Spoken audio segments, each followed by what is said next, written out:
Lalu rasul-rasul itu pun berdoa dan meletakkan tangan di atas mereka. Firman Allah makin tersebar dan jumlah murid di Yerusalem makin bertambah banyak. Juga sejumlah besar imam menyerahkan diri dan percaya. Puji nama Tuhan, silakan duduk.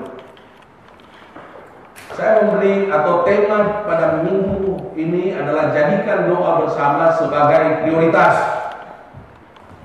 Jadikan doa bersama sebagai prioritas. Mengapa hal ini sangat penting untuk kita gereja Tuhan menjalankannya? Doa bersama itu harus menjadi prioritas dalam kehidupan gereja.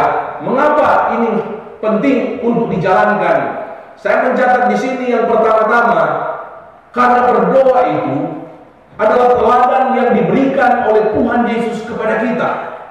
Amin.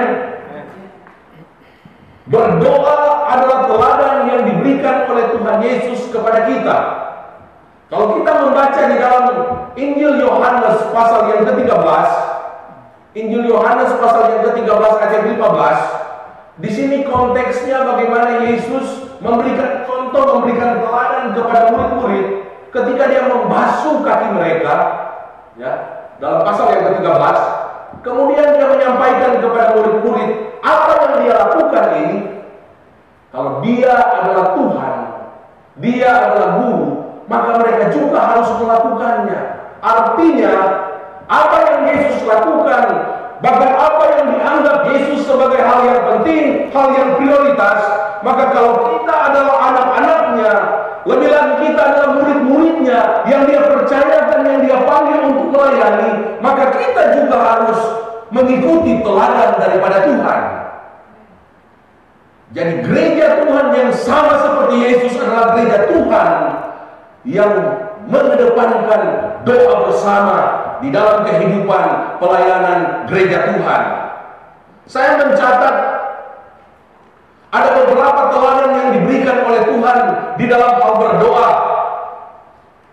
Kalau kita melihat bagaimana Yesus di dalam Lukas pasal yang ke-5 ayat yang ke-16, ini menceritakan tentang bagaimana dia menyembuhkan orang yang sakit kusta.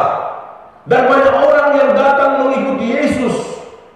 Tetapi firman Allah mencatat dalam ayat yang ke-16, dikatakan akan tetapi yang mengundurkan diri ke tempat-tempat yang sunyi dan berdoa. Ini yang dilakukan oleh Tuhan Yesus.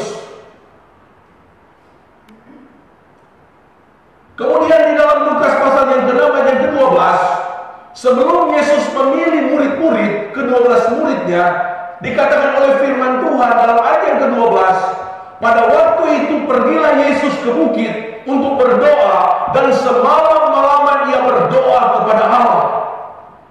Jadi sebelum Yesus memilih murid-muridnya, dia berdoa. Setelah Yesus mengalami pengalaman yang luar biasa, bagaimana orang yang sakit kusta bisa disembuhkan, dikatakan oleh firman Allah dia mengundurkan diri, dia pergi ke tempat-tempat yang sunyi dan dia berdoa. Ini luar biasa teladan daripada Tuhan Yesus. Kalau biasanya di dalam dunia olahraga, ya, kalau menang mendapatkan medali, maka dia akan diarak kalau di kampung, ya, kalau juara kampung gitu, ya, kalau juara kabupaten itu diarak, ya. Kalau Indonesia harus juara Olimpiade, ya. Kalau Asian Games sudah nggak diarak, ya, dibawa keliling. Inilah juara kelurahan, Talente 1. Ini juara. Atau kalau tidak diarak, diceritakan dari mulut ke mulut. Dan biasanya kalau atlet itu belum terlalu kenal Tuhan, maka dia akan membusungkan dada dan dia berjalan. Bukan mustahil, ya, tapi jarang kita pergi ke gereja. Gereja berdoa, terima kasih Tuhan, Kau sudah memberikan saya kesempatan menjadi seorang juara. Karena kecenderungan manusia, ketika dia berhasil, dia ingin menerima pujian dulu. Dia ingin dulu semua orang lebih dahulu mengetahui apa yang telah dia alami, apa yang telah dia lakukan. Tapi kalau kita sebagai murid Kristus meneladani Yesus, firman Allah berkata, ketika banyak orang berbondong-bondong mencari dia, ketika banyak orang akan mengangkat dia bahkan menjadi raja, Dikatakan oleh firman Allah, Yesus mengundurkan diri. Dia pergi ke tempat yang sunyi, dia berdoa. Kalau kita melihat kekuasaan daripada Yesus, kedaulatan daripada Yesus, dan dia Maha tahu, sebenarnya dia tidak perlu berdoa. Dia bertanya kepada Allah, siapa yang akan menjadi murid-murid.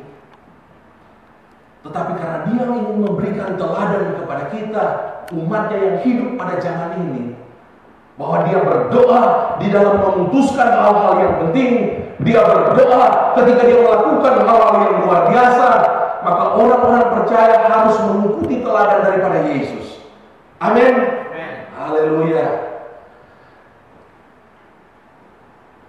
Ini kisah ketika Yesus berada di gunung kemuliaan, di gunung Tabor. Firman Allah berkata, ada yang mengatakan gunung di mana Yesus dipermuliakan ini ada di sekitar di ekor Bukit Hermon, Gunung Hermon, yang kurang lebih 25 km dari kota Nazaret. Tapi ada yang berkata, yang banyak dipahami, bahwa itu adalah Gunung Tabor. Gunung Tabor ini kira-kira berjarak 70 km daripada Yesus sebelum dia berada di Gunung Tabor. Dia berjalan ke Gunung Tabor 70 km. Dan gunung ini cukup tinggi. Jadi kami tidak jalan kaki, kami itu naik mobil.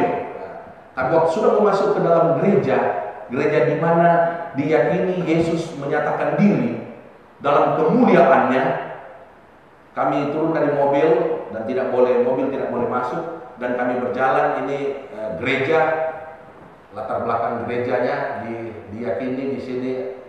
Dia menyatakan kemuliaannya, ini gereja dari luar. Ya. Kalau ini rombongan kami ketika kami masuk. Ada dua tempat yang diyakini bahwa Yesus menyatakan diri. Kalau ini gereja Roma Katolik, kalau yang di seberangnya lagi ada gereja Yunani Ortodoks. Jadi ada dua tempat. Mereka mendirikan gereja di atas, di mana Yesus menyatakan diri. Dia berdoa dan dia menyatakan kemuliaannya, sehingga Rasul Petrus terkagum-kagum dan dia berkata dia akan mendirikan 3 kemah. Dan apa yang terjadi? Terdengarlah suara dari sorga, inilah anakku yang kukasihi, kepadanya lah aku berkenan. Dan ini memberitahukan kepada kita bahwa Yesus, sekalipun dari tempat dia berada, dia harus berjalan mungkin berpuluh-puluh kilometer naik gunung, tetapi dia ingin memberikan contoh kepada kita. Kalau kita ingin mengalami kemuliaan daripada Allah, tidak ada sesuatu yang besar, tidak ada sesuatu yang dahsyat, di mana kita tidak akan mengeluarkan, baik itu mengorbankan waktu, tenaga kita, harus ada yang dibayar. Dan kita tahu ketika Yesus naik ke Gunung Tabor ini, belum ada mobil ya, belum ada onta, belum ada motor. Dia naik ke atas. Dan Allah menyatakan diri kepadanya, inilah anakku yang kukasihi, kepadanya lah aku berkenan. Yesus memberikan teladan kepada kita, di mana dia berdoa. Dan saya percaya inilah yang Tuhan kehendaki dalam kehidupan kita gereja Tuhan. Bahkan kalau saudara membaca di dalam Lukas pasal yang ke-22, ketika Yesus diperhadapkan dengan pilihan, apakah ia akan mati di atas kayu salib untuk menebus dosa manusia atau tidak? Firman Allah berkata di dalam Lukas pasal yang ke-22, dia berdoa. Amin. Dikatakan kemudian ia menjauhkan diri dari mereka kira-kira seperempat batu jalannya. Lalu ia berlutut dan berdoa, katanya, ya Bapakku, jika engkau mau, ambillah cawan ini daripadaku, tetapi bukanlah kehendakku, melainkan kehendak-Mu lah yang terjadi. Maka seorang malaikat dari langit menampakkan diri kepadanya untuk memberi kekuatan kepadanya. Ia sangat ketakutan dan makin bersungguh-sungguh berdoa. Peluhnya menjadi seperti titik-titik darah yang bertetesan ke tanah. Lalu ia bangkit dari doanya dan kembali kepada murid-muridnya. Tetapi ia mendapati mereka sedang tidur karena duka cita. Katanya kepada mereka, mengapa kamu tidur? Bangunlah dan berdoalah, supaya kamu jangan jatuh ke dalam pencobaan. Saya tadi malam Ya, habis dari Oikos saya ada undangan, ya. Kemudian sampai di rumah agak malam, kemudian saya lanjutkan menyiapkan khotbah ini sampai mungkin sekitar jam 2:30. Kemudian saya tidur, berdoa, saya tidur. Tiba-tiba hati saya itu dipenuhi dengan ada emosi dalam hati saya. Saya teringat akan saudara-saudara saya. Ada yang berkekurangan, ada yang belum percaya. Akhirnya saya rasakan, aduh, saya nggak mau tidur ini. Tapi saya ingat, dikatakan Yesus ketika dia diperhadapkan dengan ada masalah dan pergumulan, dia nggak tidur. Karena dia capek kan, dia pelayanan seharian, ya. Mungkin dia doa pagi, karena kalau doa pagi jam 4 harus bangun kalau pendeta. 1 jam sampai 1 jam setengah penyembahan dulu, baru datang ke gereja, nggak boleh telat lagi, harus datang jam 6. Kemudian setelah itu ke Kelapa Gading, ikut virtual journey, ya. Padahal sudah pernah pergi ke sana, tapi karena ditugaskan gembala harus ikut membawa teman-teman yang belum pernah ke Israel. Pulang dari sana, kita ke Pak Agung, kita Oikos, kemudian kita juga ke tempat lain. Harusnya kan hak kita dong tidur, ya. Tetapi Tuhan di hati saya mau khotbah ini loh. Tuhan, Engkau ketika diperhadapkan dengan masalah, Engkau semalam-malaman Engkau berdoa. Engkau tidak berpikir bagaimana kondisi tubuhmu, Engkau berdoa. Bahkan dikatakan dia berdoa sampai peluhnya itu seperti titik-titik darah yang bertetesan. Masakan kita ketika kita dengar ada keluarga kita yang terhilang, ada keluarga kita yang menderita, kita tahu keadaan mereka tidur saja. Akhirnya saya berdoa, saya nggak tahu berapa lama itu saya berdoa, nangis, sampai kaos saya itu penuh, ya maaf, bukan penuh dengan air. Saya ambil lagi, lalu saya berdoa dan saya alami, dan saya berdoa dengan penuh sukacita, walaupun air matanya itu banyak yang keluar. Dan saya percaya ini janji Tuhan, ini janji firman Tuhan. Ketika Yesus berdoa, ada malaikat dari surga yang datang memberikan kekuatan kepada dia. Demikian juga dengan kita orang-orang percaya.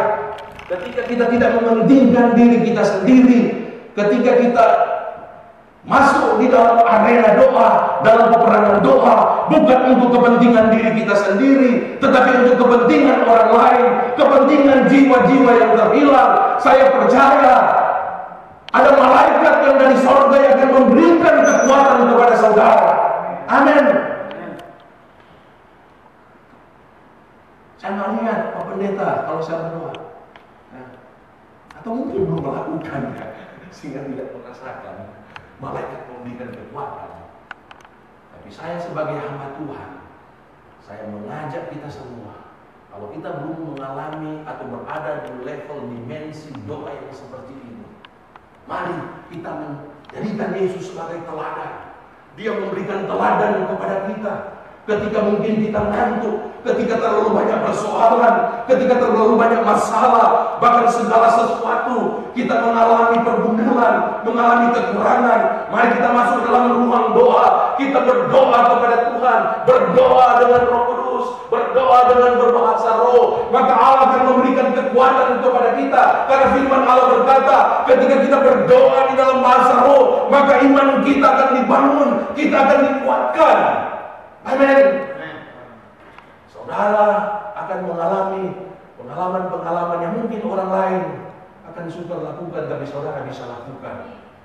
Kemarin setelah kami selesai seminar, kami keluar dari ruang parkir dan saya lihat seorang, dia parkir, ya, mungkin orang Sunda kali ya, atau orang Betawi.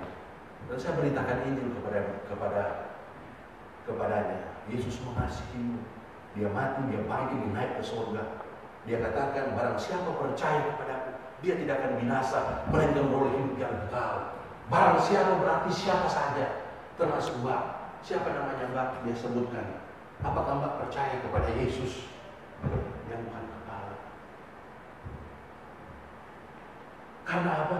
Karena malaikat memberikan kekuatan, Allah memberikan kekuatan, Roh Kudus memberikan kekuatan kepada kita. Mungkin sementara orang mengalami ketakutan, mungkin banyak orang mengalami hanya mementingkan diri sendiri, tetapi orang-orang yang mengandalkan kekuatan Tuhan, orang-orang yang menanti-nantikan Tuhan, dia akan berlari dan tidak akan pernah menjadi lelah.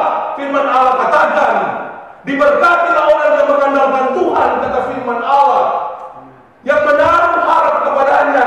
Ketika dia berseru dalam kesetiaannya, Allah akan menjawab doa-doanya.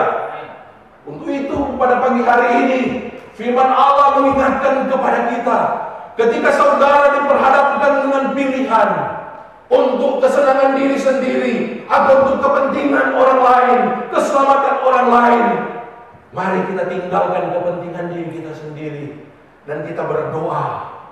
Amin. Amin. Haleluya. Luar biasa Tuhan kita. Dia memberi teladan kepada kita. Dia berdoa dan dia berkata, ya Tuhan, ya Allah, kalau boleh cawan ini lalu, tapi bukan kehendakku, tapi kehendakmu yang terjadi. Artinya apa? Secara manusia mungkin Yesus berkata, jangan jalan salib. Ya, baru umur 33 tahun. Ya, kalau konteksnya kita mungkin di Manado, ya, baru injak Manado, belum injak Jakarta semua mati untuk keselamatan orang lain. Dalam pengajaran Rasul-Rasul bagian B, mereka selalu berkumpul untuk berdoa. Kemudian dan semua orang yang telah menjadi percaya tetap bersatu. Dan dikatakan dengan bertekun dan dengan sehati mereka berkumpul tiap-tiap hari dalam bait Allah. Mereka memecahkan roti di rumah masing-masing secara bergilir. Kemudian dan mereka disukai semua orang dan seterusnya. Dalam Kisah Para Rasul pasal yang keempat, ayat ke-31 dikatakan, dan ketika mereka sedang berdoa, goyanglah tempat mereka berkumpul itu, dan mereka semua penuh dengan Roh Kudus, lalu mereka memberitakan firman Allah dengan berani. Luar biasa jemaat-jemaat yang ada di gereja mula-mula. Perhatikan, dari saat Yesus mau terangkat ke surga, setelah terangkat ke surga, mereka dikatakan sama-sama, mereka ke Yerusalem, kemudian hari-harinya mereka sama-sama berdoa, kemudian mereka sama-sama bertekun, bersehati, dan firman Allah berkata di dalam Kisah Para Rasul pasal yang kedua, maka janji Bapa itu, yaitu Roh Kudus, dicurahkan kepada mereka. Kita punya tradisi pada hari Pentakosta kita berdoa bersama-sama. Setiap tahun itu tradisi kita. Karena ketika kita berdoa bersama-sama, maka janji daripada Tuhan itu, baik pribadi maupun kelompok kita, Roh Kudus akan membaptis kita, Roh Kudus akan memenuhi kita. Dalam Kisah Para Rasul pasal yang keempat, ini merupakan murid-murid yang berkumpul di satu rumah, di mana ketika mereka mendapatkan berita, ketika Yohanes dan Petrus telah dibebaskan dari penjara dan datang kepada mereka, memberikan laporan kepada mereka bahwa mereka telah dibebaskan, mereka telah dianiaya oleh karena Injil, dan mereka berdoa. Firman Allah berkata, goyanglah tempat mereka berkumpul itu, dan mereka semua penuh dengan Roh Kudus, lalu mereka memberitakan firman Allah dengan berani. Saya mencatat dari ayat-ayat ini, saya mengambil kesimpulan bahwa gereja kita ingin mengalami multiplikasi, pertambahan jiwa-jiwa dari hari ke hari. Amin. Dan multiplikasi yang disertai dengan mujizat yang ajaib, itu sebenarnya sangat wajar kalau kita lihat gereja mula-mula. Mujizat demi mujizat, hal yang lumrah, hal yang normal. Jiwa-jiwa ditambahkan, itu hal yang lumrah, hal yang normal, bukan mujizat. Kalau kita ingin melihat hal ini terjadi saat ini, maka kita harus menjadikan doa bersama sebagai prioritas, sama seperti yang dilakukan oleh para rasul dan jemaat-jemaat dalam gereja mula-mula. Amin. Yang ketiga, mengapa doa bersama itu sangat penting untuk gereja kita jalankan? Karena yang ketiga saya mencatat di sini, karena dengan berdoa bersama, maka gereja kita akan menjadi kuat secara rohani. Dalam Kisah Para Rasul pasal yang ke-6 ayat yang ke-6 dikatakan rasul-rasul itu berdoa kepada 7 diaken yang diangkat, meletakkan tangan di atas mereka, sehingga kalau saudara membaca di dalam sejarah dalam kitab Kisah Para Rasul, dalam Kisah Para Rasul pasal yang ke-8, firman Allah berkata, ketika terjadi penganiayaan di Yerusalem, maka rasul-rasul berdiam diri di Yerusalem, dan orang-orang percaya, termasuk ke-7 orang diaken yang telah diangkat ini, mereka tersebar di sekitar Yerusalem. Mereka pergi memberitakan Injil di desa-desa, di kota-kota, di mana-mana. Dan saudara membaca kisah tentang Filipus, bagaimana Filipus ini dipakai untuk menuntun sida-sida dari Ethiopia. Bagaimana juga Filipus, dia bisa juga bermultiplikasi, dan dia dikaruniakan 4 orang putri yang memiliki karunia-karunia. Jadi yang saya sampaikan kepada Bapak Ibu, kepada kita semua yang ada pada pagi hari ini, gereja mula-mula itu mengalami multiplikasi, bukan karena hanya berfokus kepada rasul-rasul, tetapi kepada diaken-diaken yang ada, pengerja-pengerja gereja yang ada, di mana mereka diutus dan mereka akhirnya bermultiplikasi, baik di tempat di mana mereka tinggal, di tempat di mana mereka melayani, atau dalam konteks pada saat ini, saudara yang akan dipakai oleh Tuhan untuk bermultiplikasi. Karena hanya saudara yang bisa memenangkan jiwa-jiwa di tengah-tengah rumah tangga saudara. Hanya saudara yang bisa dipakai oleh Tuhan untuk menjangkau komunitas di mana saudara tinggal, saudara bekerja. Hamba-hamba Tuhan tidak bisa memenangkan rekan-rekan bisnis saudara. Hamba-hamba Tuhan tidak bisa masuk dalam grup WA saudara, baik itu grup WA keluarga, grup WA mungkin alumni, grup WA pekerjaan, atau rekan-rekan yang seprofesi dengan saudara. Saya tidak bisa masuk ke dalamnya. Saudara yang ada di situ, gereja Tuhan memperlengkapi saudara, gereja Tuhan mendoakan saudara dan mengutus saudara, dan saudara yang akan dipakai oleh Tuhan untuk bermultiplikasi di dalam kehidupan saudara sehari-hari. Amin. Karena rupa-rupanya kehebatan gereja mula-mula itu bukan hanya berfokus kepada rasul-rasul. Kisah Para Rasul pasal yang ke-8 berkata, rasul-rasul berdiam di Yerusalem. Mereka berdoa, mereka tetap melayani jemaat, dan jemaat-jemaat dikatakan tersebar di sekitar Yerusalem, di Kaisarea, di Galilea, di Yudea. Mereka pergi ke tempat-tempat di mana orang-orang belum percaya, dan mereka memberitakan Injil. Dan saya percaya ini juga yang akan dialami oleh gereja Tuhan yang ada di tempat ini. Kita akan bermultiplikasi, tapi itu bukan tugas daripada pendeta yang berkhotbah. Karena saya tidak bisa membawa keluarga saudara di rumah ke gereja. Saya tidak bisa membawa anggota keluarga saudara mungkin di mana mereka tinggal. Yang saya katakan tadi, itu tugas saudara bersaksi kepada mereka, dan tentu meneladani Yesus, berdoa untuk keselamatan mereka, berdoa agar supaya mereka diselamatkan. Kemudian ketika mereka terbuka hatinya bersaksi, ajak mereka datang ke gereja. Amin. Haleluya. Amin. Itu akan terjadi pertambahan, akan terjadi multiplikasi. Kemudian yang berikutnya dalam Kisah Para Rasul pasal yang kedua ayat 42 sampai dengan ayat 47 yang kita bacakan tadi.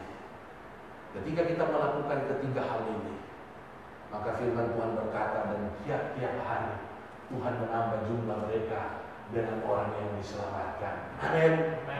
Saudara akan menjadi pribadi-pribadi yang disukai oleh semua orang.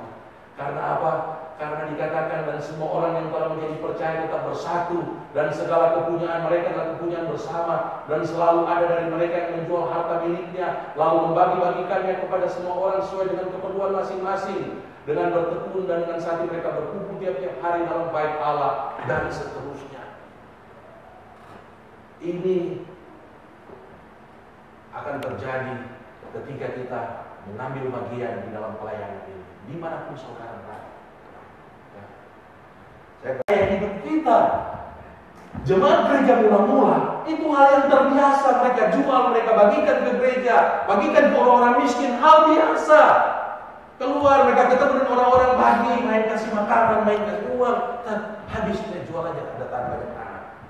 Bagi jual, jangan ada punya penglibat, bagi-bagi, bukan seperti itu, jual beli bagi-bagikan. Haleluya. Rasul Paulus berkata, jadilah pengikutku sama seperti aku menjadi pengikut Kristus. Kalau kita hamba-hamba Tuhan melakukan itu, jangan takut untuk melakukannya. Apa pendeta Simpson kelihatan miskin, kelihatan kurang gizi, ya? Mas bisa lompat ya, mas ya, ya. Ada teman mau bertanding tinggi di mana itu? Masih lebih bagus bodiku itu kelas berat gitu. Hati-hati, jangan hanya karena uang itu apa, akhirnya bisa mati di atas seling gitu. Kan kelihatan masih ini ya, maksudnya masih besar. Nggak kelihatan susah ya. Karena firman Allah berkata apa? Cuci mukamu, minyakilah kepalamu. Ya, kita anak Tuhan harus tampil, harus bersinar. Amin. Bagaimana kita bisa menjadi berkat bagi orang lain kalau jalan dengan muka muram? Berat pelayanan di gereja. Orang lari, jangan psikopat kali ini ya Pak. Tapi ketika berapa lihat, coba saudara jalan itu dengan penuh sukacita. Aduh ya, siapa ini ya? Boleh belakang keluarga saya. Boleh apa? Ya, ini ada berkat, bagikan kepada orang miskin. Ya. Berarti yang saya sampaikan, multiplikasi itu bukan tugas orang lain. Itu mulai dari kita. Untuk itu mari kita memiliki gaya hidup yang sama seperti gereja Tuhan mula-mula. Apa yang akan kita alami ketika kita menerapkan ketiga kebenaran ini? Meneladani Yesus, kemudian meneladani rasul-rasul gereja mula-mula. Apa yang akan kita alami ketika kita melakukan kebenaran firman Tuhan ini? Ketika kita berdoa secara bersama-sama. Yang ketiga saya katakan kita akan menjadi kuat secara rohani. Gereja yang kuat bukan hamba-hamba Tuhannya saja yang kuat, tetapi jemaat-jemaat yang kuat, diaken-diaken yang kuat. Ketika berdoa bersama-sama, maka gereja akan menjadi kuat. Pelayan-pelayan Tuhan menjadi kuat. Firman Allah berkata, berdoalah kamu supaya kamu jangan jatuh ke dalam pencobaan. Semakin kita banyak berdoa, maka semakin kita kuat menghadapi pencobaan. Untuk itu saya katakan, ketika kita berdoa bersama, kita akan menjadi kuat secara rohani. Dan kita bisa berdampak seperti gereja mula-mula. Amin. Haleluya, haleluya. Haleluya. Apa yang akan gereja kita alami jika kita menerapkan kebenaran ini? Ya, ini waktu Natal kemarin, tanggal 23. Ya. Kalau kita gereja berdoa bersama, kita akan berdampak juga bagi komunitas jemaat-jemaat yang membutuhkan. Berdoa ini setiap Selasa dan Sabtu. Kemudian kita berdoa juga, Ibu Desi sebelum kena dong. Saya baru lihat Desi, Ibu Desi. Kemudian, ya, ketika kita berdoa dalam oikos tadi malam di Pak Agung, oikos di rumah Pak Musa, ya. Mari datang ke oikos kita berdoa bersama ya. Amin. Kemudian ini akan berdampak di panti-panti asuhan juga. Ini waktu tanggal 23 Desember di panti asuhan kami.